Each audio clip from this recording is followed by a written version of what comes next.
Voilà, vous en avez le cœur net maintenant. Merci infiniment au docteur Nguele pour toutes ces précisions. Oui, ce qu'on va vous dire en tout cas, mesdames, messieurs, on ne pourrait pas vous demander de ne pas du tout consommer d'alcool, mais si vous en consommez bien, faites-le avec modération, beaucoup de modération, car cela peut avoir un impact sur votre santé et surtout, attention, attention, lorsque vous prenez de l'alcool, ne prenez surtout pas le volant. Oui, on est en période de vacances, les uns et les autres vont et viennent. Très souvent, c'est les parents qui voudraient se charger eux-mêmes d'aller laisser les enfants en vacances chez tonton, chez tantine, chez papy ou chez mamie.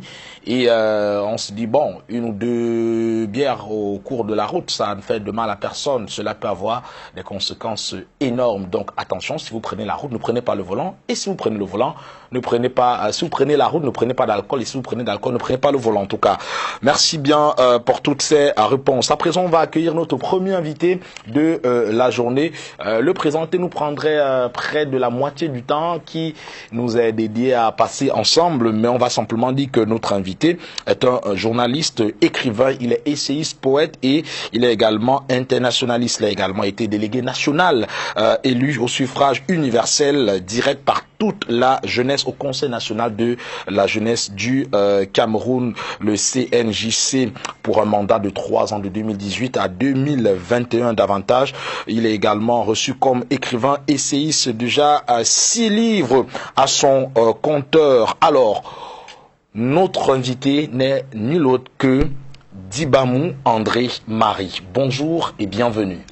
Bonjour à tous les téléspectateurs de STV, bonjour à tous les Camerounais et merci de me recevoir sur votre plateau, la matinale, qui est très suivie. Et voilà, je suis très heureux d'être avec vous et très ému. Dibamou André Marie, très jeune, on peut le dire, déjà 6 livres à son compteur, sans compter les différents articles scientifiques, journalistiques et mémoires et autres. On a envie de dire que on a envie de donner tout ce qu'on a donné à la jeunesse à travers le livre, déjà 6. On partage sa connaissance, son expérience. Parce que j'ai une petite expérience déjà en tant qu'étudiant de journalisme à l'ESTIC, ensuite pratiquant de journaliste sur le terrain depuis 2010. Il y a l'expérience du lycée, dans les clubs et tout le reste de la vie périscolaire. Après l'ESTIC, j'ai la chance d'entrer dans une autre institution qui est l'Institut des Relations Internationales, où je rencontre d'autres cultures. Déjà, l'ESTIC, c'est un brassage de cultures. Donc, je suis au carrefour de ces sciences, entre les sciences de l'information et la communication, qui est une filière carrefour. Je suis également dans les sciences des relations internationales, avec les théories des relations internationales, les histoires des relations internationales. C'est des sciences carrefour. Et dans ce carrefour, j'ai pensé qu'il y avait quelque chose qu'on pouvait puiser, partager à la jeunesse. En 2015, j'ai pensé à Obamaphobie, comprendre la rupture entre Barack Obama et la race noire. C'était mon premier essai. J'avais proposé au professeur Emmanuel Pondi pour la préface. On s'était pas entendu sur les détails théoriques et surtout l'approche et la démarche. Mais les conclusions surtout les conclusions, on était d'accord pour la démarche, mais les conclusions n'étaient pas les bonnes. Moi, j'avais les conclusions de 2016. Lui, il avait les conclusions des années 80 où les Noirs étaient totalement marginalisés. Ensuite, je sors Trump contre tous, ou l'échec de l'appareil politico-médiatique. Là, j'utilise mon expérience de journaliste. J'analyse l'appareil politico-médiatique. Qu'est-ce qu'il a fait pendant la campagne américaine? Il a présenté Trump comme celui qui n'allait pas gagner, comme celui qui était contre l'Afrique, qui était contre les dames, qui était misogyne, qui était contre les minorités sexuelles, etc. Mais en réalité, celui qui allait créer même la guerre, on le disait, il va pas faire 2 jours, il tweet autant qu'il va lâcher les missiles. Mais j'ai eu cette clairvoyance de penser que, en tout cas là où l'appareil politico-médiatique mondial, les grandes firmes multinationales de la presse, je pense à CNN, je pense pas à STV, STV était beaucoup moins marqué que CNN ou RFI, vous le savez, mais Trump a gagné et moi j'ai pensé que c'était un échec de l'appareil politico-médiatique qui devait se ressaisir et faire son examen de conscience. Ensuite, l'année dernière, mes frères et mes amis me disent, écoute, toi tu parles des Européens, là, tu parles des États-Unis, tu es un spécialiste d'Amérique, c'est vrai, tu es à l'Institut des Relations, mais reviens-nous, on a besoin de cette expérience localement. Je sors un livre qui s'appelle Cameroun 2018, quel choix pour la jeunesse. C'est un petit bouquin qui a été parrainé par le ministère de la Jeunesse. Je sortais d'une campagne électorale au Conseil national de la jeunesse, où j'ai été porté par mes pairs au niveau national, comme délégué national de la jeunesse du Cameroun. Et quand je sors de cette expérience, je pense qu'il faut donner le poids du vote. Certains pensent que le vote est un acte politique. Non, c'est un acte citoyen. Et là-dedans, je donne l'importance d'aller voter, d'avoir sa carte d'électeur. Pardon, nous étions là avant l'élection présidentielle, dont le livre sort le 20 septembre dans une dédicace officielle où le président, le ministre de la Jeunesse, Mounouna Futsu, est représenté. Ensuite, pendant la présidentielle, je dis, puisque c'était un avant-goût de la présidentielle, je sors un livre qui s'appelle De la présidentielle 2018 au Cameroun et j'ai sous-titré Théorie mathématique de la victoire du président Paul Biya, préfacé par le professeur Jacques Famdongo. C'était vraiment la consécration parce que la démarche, il l'a accepté. Il dit, c'est un ouvrage qui peut être scientifiquement prouvé. On a eu des théories arithmétiques de la victoire, mais il avait manqué une théorie mathématique de la victoire. C'est quoi la théorie mathématique de la victoire? Et j'ai lu un article donc à Mon Tribune écrit par le ministre Jean de Dieu Momo sur une théorie arithmétique de la victoire. Mais ça m'a réconforté parce que mon livre était sorti avant. Et ça m'a réconforté dans l'idée que effectivement, l'élection 2018, il y avait une arithmétique de la victoire, mais il y a aussi une mathématique. Ensuite, Facebook, et c'est vraiment ce qui nous intéresse, c'est que Facebook est venu révolutionner les mentalités. Aujourd'hui, il y a des discours de haine. J'ai vu le congrès de Bafoussam du 20 juillet dernier où on revenait sur ce qui se passe dans les réseaux sociaux. Moi, j'ai rencontré le ministre de la Communication. Je lui ai remis cet ouvrage sur Facebook. Et je lui ai dit qu'il est urgent qu'on mette sur pied un mécanisme de régulation des médias sociaux, pas seulement de Facebook, de Twitter, de WhatsApp et tout ça, parce que c'est des médias chauds qui peuvent créer des dissensions, qui peuvent être des vecteurs de la haine. Et qui se sont imposés, on va le dire un peu à nous, sans bien sûr un apprentissage préalable. On va s'arrêter sur Facebook, juste dans la deuxième partie du temps qui nous est dédié après la revue de presse. Mais avant, je voudrais d'abord savoir, et beaucoup de Camerounais également, à quel moment ressentez-vous l'envie d'écrire ? Eh bien, je ne sais véritablement pas. En réalité, l'inspiration vient de Dieu, c'est vrai, mais on écrit quand on est à l'école primaire. Vous voyez, quand on est au lycée, à l'université, et que quand on a on ressent le besoin de partager avec autrui, et on se dit parfois, est-ce que il va comprendre ce qu'on dit? Et moi, je pense que chaque fois que j'arrive pas à dire quelque chose, je l'écris. Chaque fois que je ressens quelque chose et que parfois je n'ai pas l'occasion, je n'ai pas les mots justes parler, je vais toujours chercher dans mon fort intérieur et dans la méditation comment transmettre cela. Donc l'envie d'écrire est quelque chose de divin et que personne, y compris parmi les plus célèbres écrivains, Voltaire, je sais pas moi, Aimé Césaire, ne peuvent expliquer. Ça vient naturellement. Sur le comment vous comptez véritablement impacter les autres à travers l'écriture, sachant que l'écriture et la lecture ne sont pas les choses les mieux partagées en Afrique. Vous allez répondre sur la question tout à l'heure, juste après la revue de presse. Et on va revenir pour parler de ce magnifique livre Facebook, comment réussir sa vie d'internaute. Oui, on reviendra là-dessus tout à l'heure. Le temps pour nous de prendre juste la page de pub et recevoir René Narcisse Moto pour la revue de presse. Ne bougez surtout pas. Notre invité Dibamou André Marie nous reviendra tout à l'heure pour nous parler de ce magnifique livre Facebook. À tout de suite.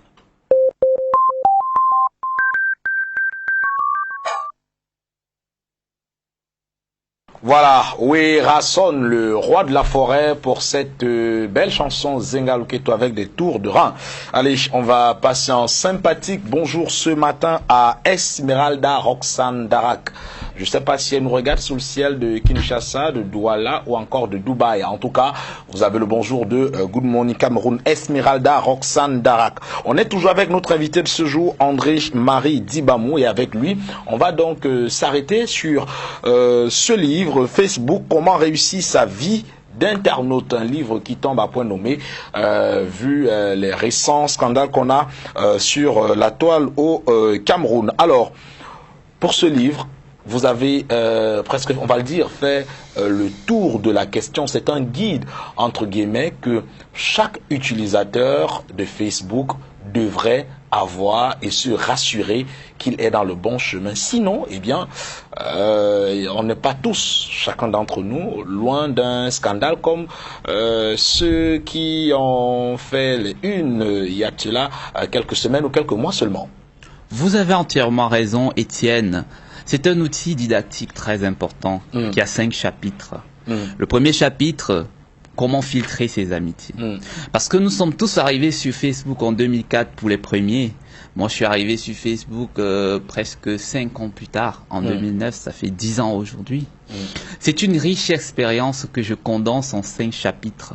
Premièrement, comment filtrer son amitié. Pourquoi est-il important de filtrer son amitié ?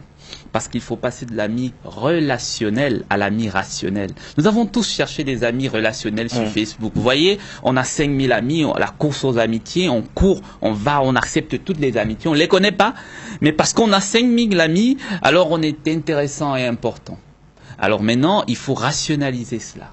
On va aller dans un filtre sélectif qui va permettre de ne garder que les amis professionnels. Si on veut faire un usage professionnel de Facebook, on va garder les amis, la famille.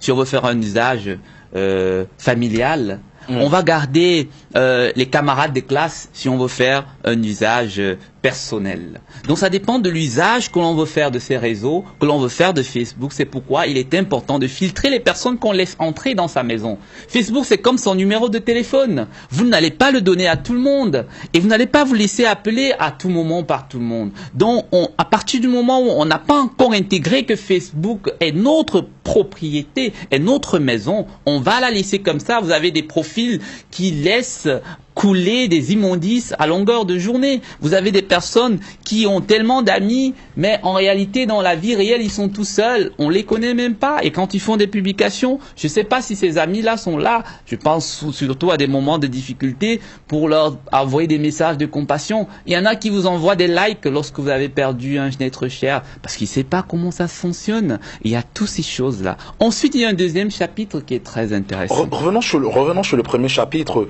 de manière concrète. Un utilisateur qui nous regarde ce matin, il a 5000 amis sur Facebook.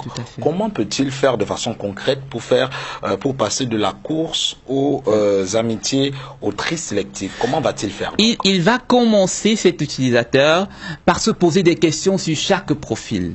Est-ce que je connais ce monsieur en dehors de Facebook? Si vous ne connaissez pas quelqu'un en dehors de Facebook, ça ne sert à rien. Il y a des amitiés, on va vous dire qu'il y a des amitiés qui peuvent se créer et se lier même sur Facebook. Tout à fait, mais ça ne se lie pas en acceptant. Il faut qu'il y ait la communication.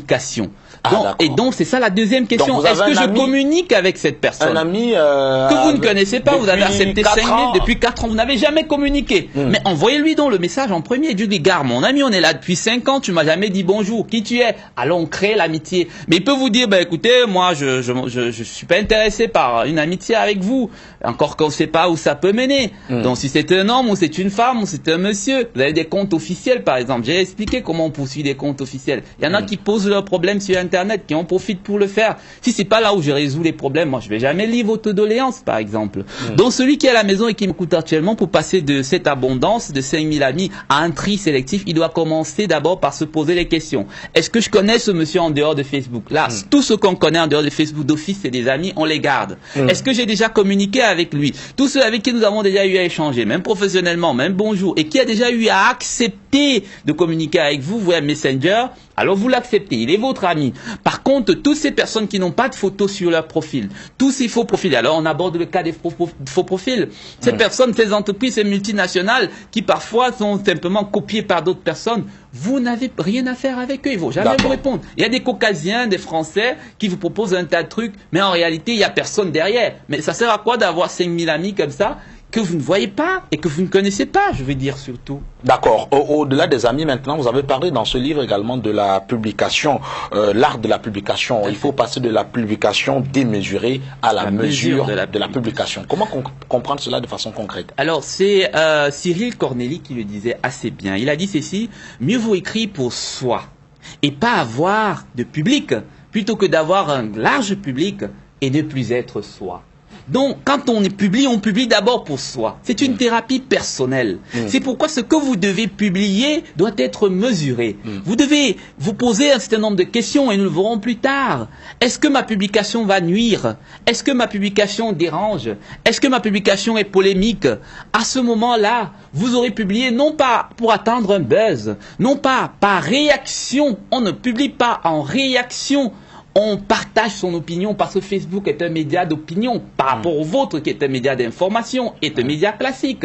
Nous avons d'autres formes de médias et ici il faut passer de la publication de mesurée où tous les matins il faut absolument qu'on parle de vous. Vous avez des forats ici où vous avez des gens, vous vous demandez s'ils vont au boulot, vous demandez, ils vous inondent de messages toute la journée, et moins d'événements, mais ils ont twitterisé Facebook. C'est pas mauvais parce que je le dis plus tard qu'on peut twitteriser Facebook, c'est-à-dire on rend compte minute by minute, il y a des live, etc., etc.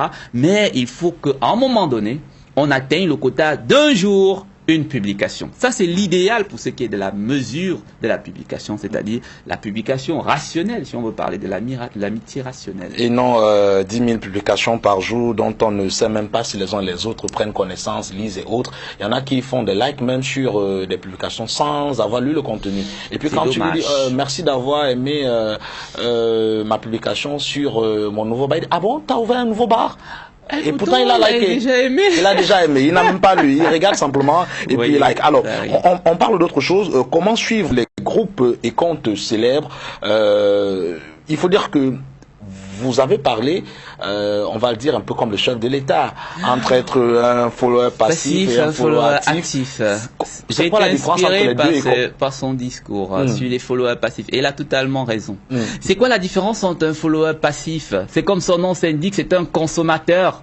C'est un consommateur qui ne produit pas de contenu Facebook, qui ne produit même pas l'intelligence de la critique des contenus. De manière péjorative, c'est une poubelle où on verse tout. Il passe toutes ses journées à consommer, scotché sur des comptes officiels de Samuel Eto'o, ou bien, je sais pas moi, il y a des gars, Boris Berthold, ou Patrice Nganan, ou il y a d'autres noms, Mathias Eric Onanguini. Moi, je parle du contexte camerounais. J'ai pas travaillé qu'avec le Cameroun. Moi, j'écris Facebook, c'est pour tout le monde.